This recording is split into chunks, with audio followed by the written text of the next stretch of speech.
Bueno, el primer punto, el primer contacto con el museo es en lo que llamamos las gradas de acceso.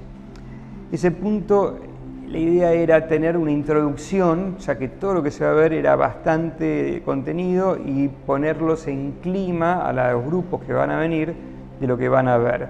Para eso hay una escalinata, hay una serie de gradas donde los grupos se sientan y el guía les da una introducción general con una pantalla a lo que van a ir viendo en unos pocos minutos. Después de esta instancia como de reflexión, donde uno está 5 o 10 minutos escuchando y entendiendo y poniéndose en clima, porque también hay una cuestión casi de un guión, ¿no? Como una introducción, hace falta poner en clima a las personas, ya empieza el recorrido contando la historia, con una primera imagen que tenía que ver con cómo era la vida antes de la guerra, que eran gente que vivía normalmente en una ciudad o en un país, que tenía su vida, que había laicos, que había religiosos, exactamente ahora como en cualquier país democrático, con lo que nadie se esperaba que esto era posible de suceder. A partir de ahí sí empieza cómo fue creciendo el nazismo, y en ese recorrido en el sótano vamos contando por distintas estaciones, con distintos medios tecnológicos, cómo fue ese acceso y esa locura que fue el nazismo en Alemania. A partir de ahí hay una explosión de lo que fue la guerra, el inicio de la guerra, sigue el recorrido y empieza el tema de los guetos.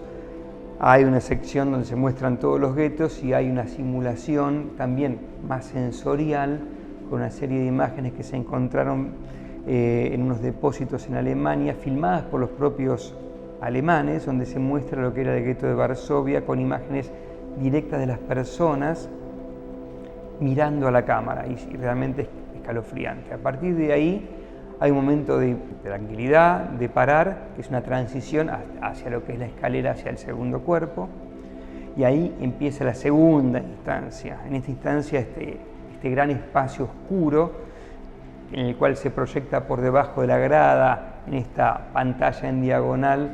muchas imágenes de lo que eran los ataques, la guerra, los Einsatzgruppen,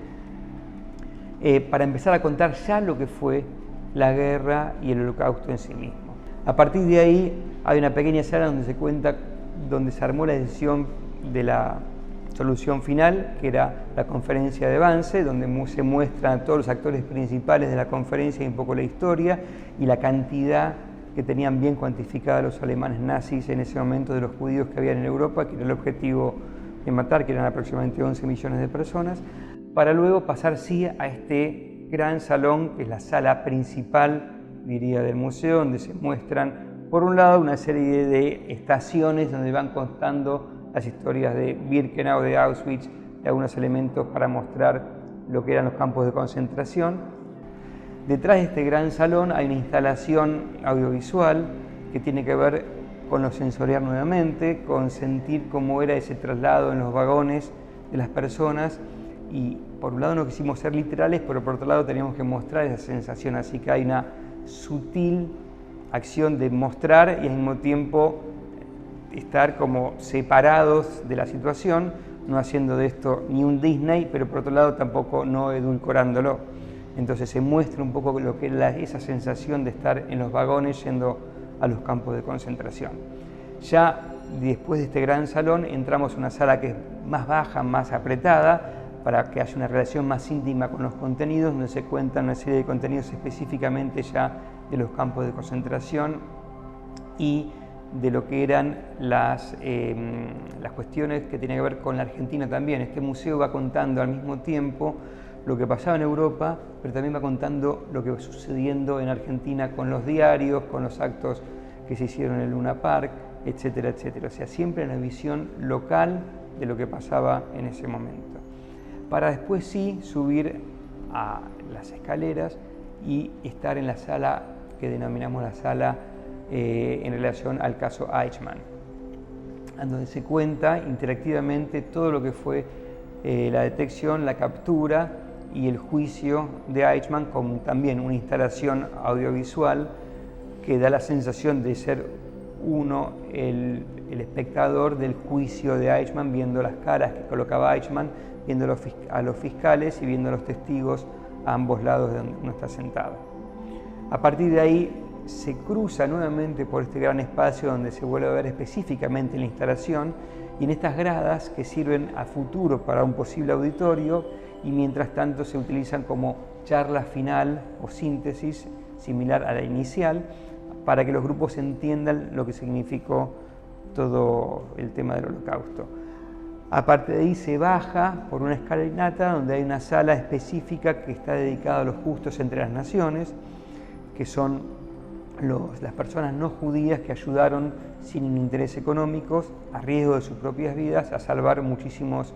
judíos. Bueno, y finalmente el recorrido termina cuando pasamos por este tubo de vidrio que atraviesa el patio que separa los dos cuerpos del edificio, y a la izquierda tenemos una escultura diseñada por el arquitecto Roberto García Balsa, que también es el que diseñó la imagen del edificio. Es una escultura hecha en chapa, no cortén,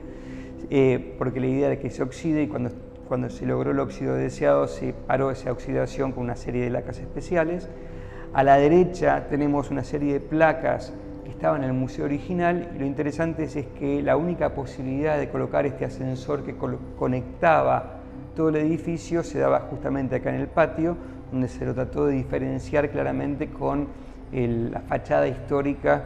las fachadas interiores históricas de los patios del edificio. Y a partir de ahí arribamos nuevamente al hall de acceso, donde ahí está la sala cada vez más emotiva del museo,